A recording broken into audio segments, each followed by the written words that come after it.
Oikein hyvää alkanutta viikkoa. Tänään haluan rohkaista sua Joosuan kirjasta samalla rohkaisulla, millä Jumala rohkaisi Joosua aikanaan. Eli Joosuan kirja luku 1 jakeesta voitaisiin lukea 5 eteenpäin.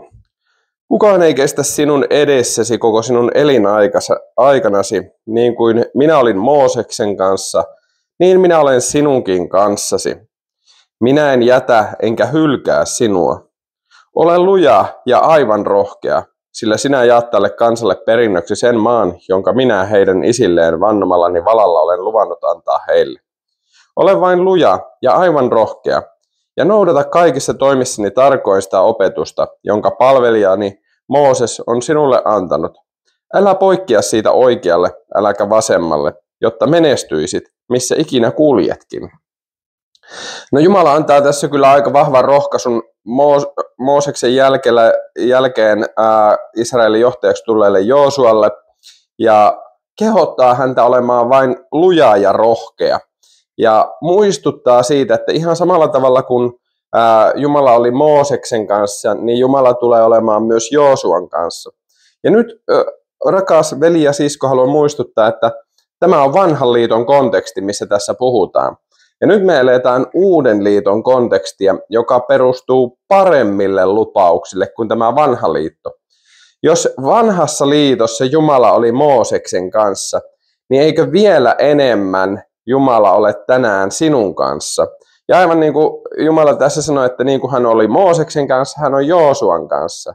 Jos hän oli kerta Mooseksen ja Joosuan kanssa, niin vielä enemmän hän on tänään sinun kanssasi ja minun kanssani.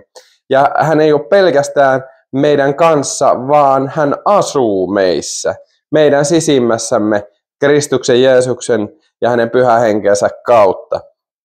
Joten hän ei koskaan jätä meitä, hän ei koskaan hylkää meitä, eikä hän koskaan lähde pois, jos me ei haluta antaa hänelle potkuja niin sanotusti.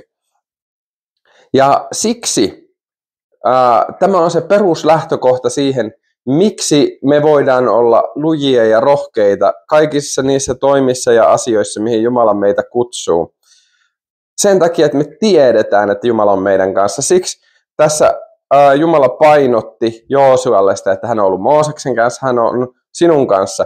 Jos Jumala on meidän kanssa, niin meillä on kaikki mahdollisuus olla lujia ja rohkeita, tehdä se, mitä meitä on kutsuttu tekemään.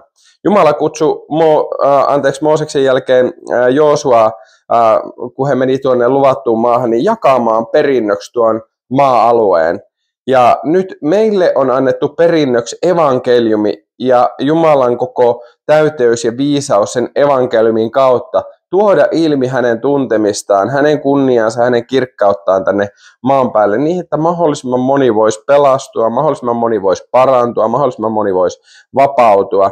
Se on se perintöosa, mitä me tänään jaetaan, ja me tiedetään, että Jumala on meidän kanssa. Niin siksi Jumala tänäänkin näidenkin kirjoitusten kautta sanoo meille, että olkaa vaan lujia ja rohkeita. Minä olen teidän kanssa, minä olen antanut teille perinnön, ja te saatte jakaa sitä perintöä eteenpäin. Ja vielä lopuksi tähän, niin kuin jae 7 kertoo, kun Jumala toisen kerran Joosualle sanoo tästä, että ole vain luja ja rohkea, ja muistuttaa, että noudata kaikissa toimissasi tarkoin sitä opetusta, jonka palvelijani Mooses on sinulle antanut. No nyt me ei enää olla tämän vanhan lakiliiton alla, me ei noudateta niin sanotusti sitä ohjeistusta, vaan me noudatetaan sitä ohjeistusta, minkä Jeesus antoi meille. Jeesus antoi meille lähetyskäskyn ja hän antoi käsky meille rakastaa lähimmäistä niin kuin itseämme. Rakkauden kaksoiskäsky on se tärkein käsky, mikä meillä on tänä päivänä. Ja että me siinä tarkoin seurataan Jeesuksen opetusta ja apostolien opetusta, minkä he kirjeissä on meille jättänyt viisaudeksi, neuvoksi ja rohkaisuksi myöskin. Joten pidä näistä kiinni. Tiedä, että Jumala on sun kanssa. Ole vain luja ja rohkea sen takia, että tiedät, että Jumala on sinun kanssasi. Ja tee se tehtävä, mikä sulle on annettu, ja sitä Jumala antamaa perintöä eteenpäin. Ja pidä kiinni siitä, mitä Jeesus ja apostolit sulle Raamatun kautta opettaa. Niin katso, sinä menestyt kaikilla sinun teilläsi.